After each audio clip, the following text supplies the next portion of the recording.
Kad Bushido. Hawak mo yung oras mo, nai-enjoy mo yung lugar, at wala kang iniisip na ibang tao.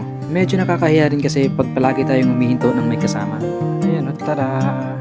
Yun guys, yung isla na yun, beach. Beach yun dito sa amin. Tawag siyang Buntut. So ang pupuntahan natin ngayon, isa sa madalas puntahan ng mga tao dito. Aside from overlooking view yung syudad, ay malamig din yung klima dito dahil mataas ang kinaroroonan nito. Pero dahil ayaw natin ng may ibang tao sa spot natin, kaya di na muna tayo dumiretso doon sa pinakataas.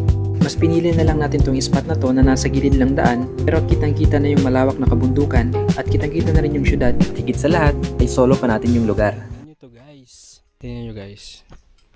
Wow! Wow! Grabe. Naman siguro mahuhulog yan pag pumatong tayo dyan, di ba? Di ba?